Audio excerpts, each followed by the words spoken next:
Muriel Bowser is making headlines, not just for defending D.C.'s autonomy, but for admitting that President Trump's federal surge of officers has had an undeniable impact on crime and violence in the city. Today, we break down what she said, what the numbers show, and how the residents are responding. Let's get into it. This is the Publisher's Desk with Damon K. Jones, brought to you by Black Westchester Magazine, where life, culture, community, and faith meet truth, power, and purpose. Peace and blessings, family. This is the Publisher's Desk, Black Westchester Magazine, blackwestchester.com, and I am the publisher of Black Westchester, Damon K. Jones, and here we're having a conversation about crime and violence in D.C. Muriel Bowser has acknowledged that the numbers are real. Since the surge of 500 federal officers, D.C. has seen what she calls a precipitous decline in crime. The results are hard to ignore.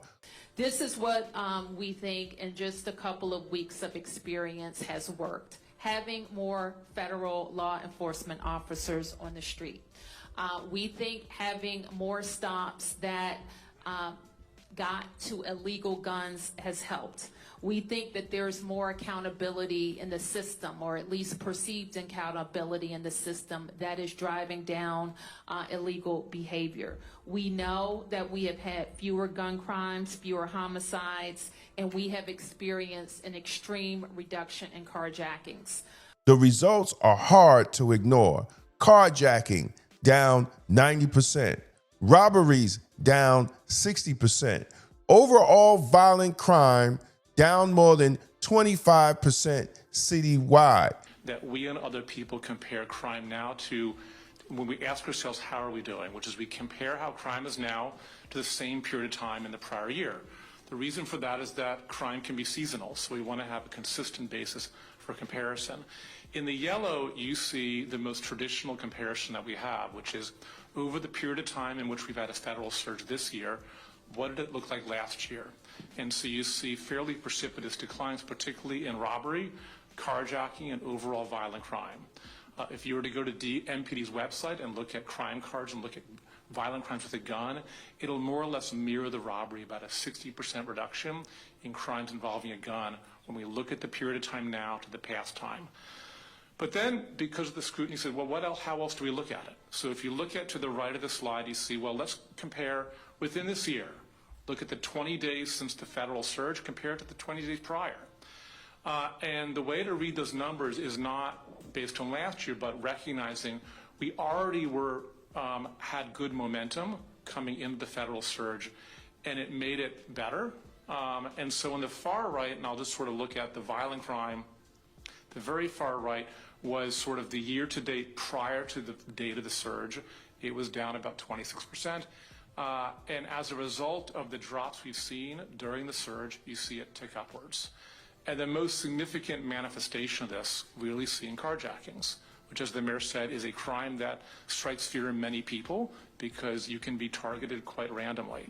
And that's where we've seen the largest impact of nearly a 90% change when we look at what's happened during the past 20 days and what looked at this in the past year. So that's for the totality. Even Bowser credited federal partners for expanding D.C.'s policing capacity and getting more illegal guns off the street. You have seen what I have laid out in terms of our concerns, and you have seen what I have laid out in terms of the benefits, and that is the huge number of federal law enforcement, not National Guard, federal law enforcement, that have enhanced NPD's deployment capacity. And here's what's not being talked about by mainstream media and black correspondents, that black residents welcome the surge. We are in a war zone.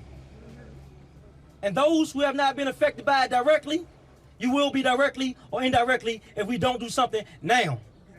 Bad things happen when good people do nothing. And we have a lot of great residents in our community wanting to do something. But our government has to step up, our police department has to step up, and our residents have to step up. In neighborhoods hardest hit by robberies and carjackings, people said safety matters more than politics.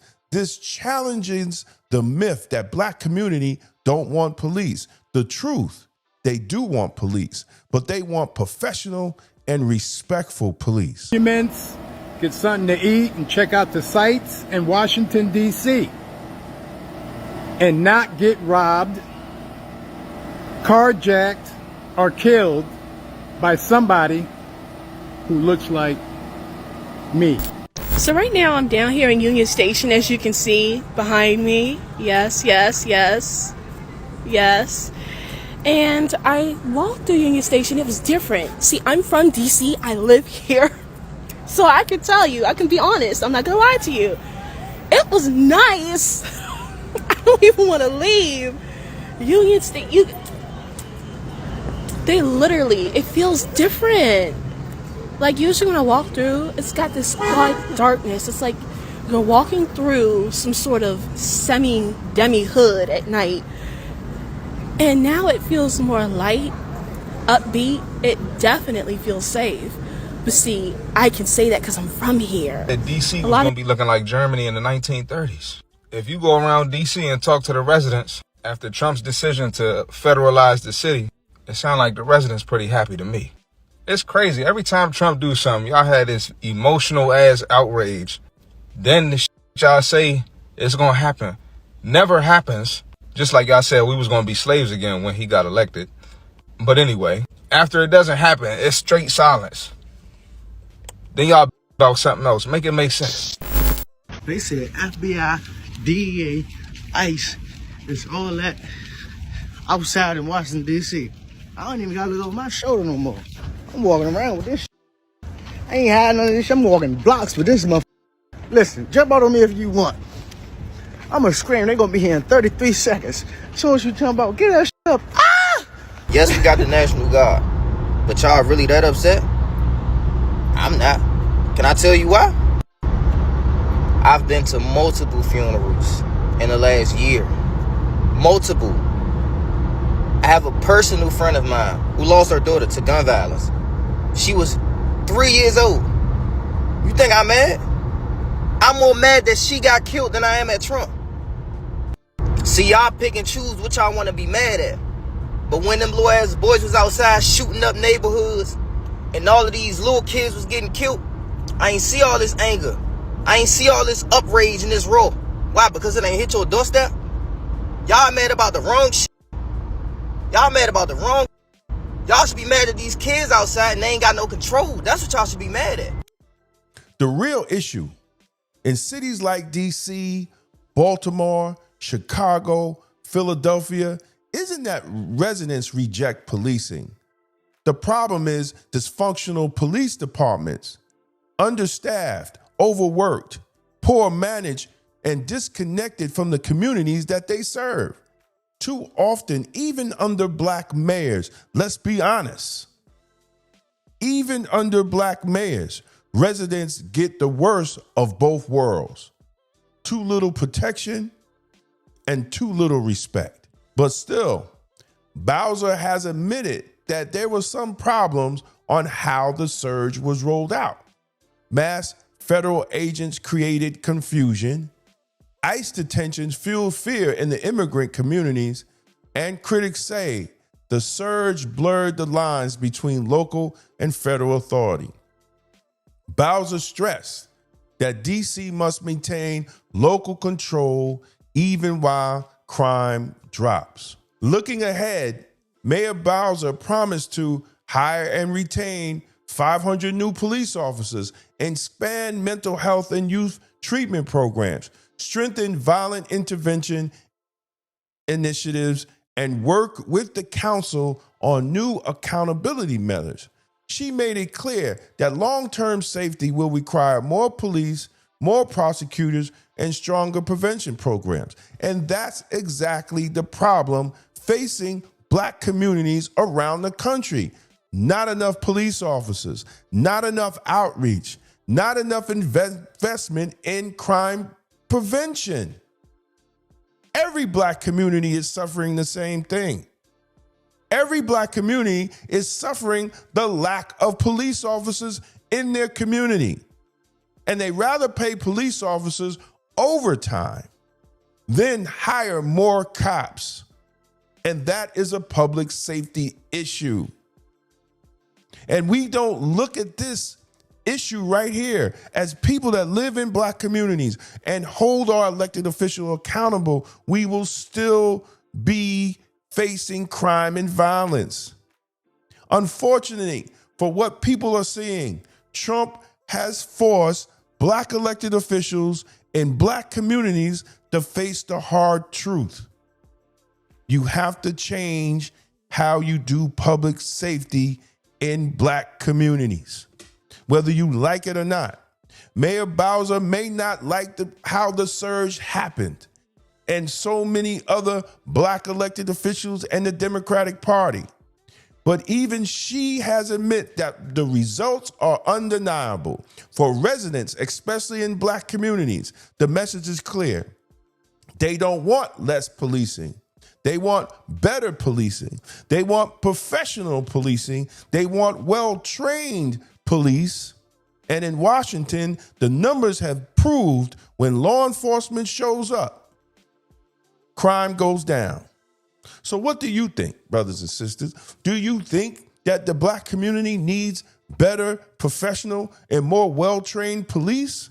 Do you think that black mayors in these cities need to be held accountable for crime and violence instead of blaming it on Republicans and blaming it on the racist system, that they are in control as mayors and police commissioners? Comment below. And don't forget to like and share and subscribe. And go to blackwestchester.com and check out our news articles. And don't forget to support us through our merch, blackwestchestermerch.shop. And once again, this is Damon K. Jones, and this is the publisher's desk for Black Westchester Magazine. And as always, stay blessed, stay safe, and stay blacktastic. Peace. Rep the movement. Get your official Black Westchester merch today. Hoodies, tees, and more at blackwestchestermerch.shop. Wear your voice, make a statement. Thank you to everyone who supported us through Super Chat. Your contributions keep independent media alive and thriving. We couldn't do it without you. Tired of the same emotional politics that lead nowhere. Emotional Politics, Logical Failure by Damon K. Jones is the book Black America needs right now. It exposes the lies, challenges the gatekeepers, and calls for real strategy, not just symbolism. Power starts with truth. On sale, now, and available in audiobook on Amazon. Tolerance is for Cowards by Damon K. Jones. This book is not anti-police, it's pro-community. Discover how the extended policing strategy empowers you to demand real public safety, justice, and accountability from your local police department. Because the black community deserves good policing. On sale now on Amazon and Audible. Discover Jesus and Divine Black Masculinity by Damon K. Jones. This a bold blueprint to restore faith, manhood, and purpose in Black America. Because the black community needs good black men. Available now on Amazon. If you found this video informative, don't forget to like and share it with others who need to hear the truth. And for exclusive content and behind-the-scenes access, join the Black Westchester Magazine YouTube membership club today. Your support helps us keep independent black media strong. Support independent black media with style. Rock Black Westchester merch and represent the news with the black point of view. Every purchase helps us speak truth to power. This is the Publisher's Desk with Damon K. Jones, brought to you by Black Westchester Magazine, where life, culture, community, and faith meet truth, power, and purpose.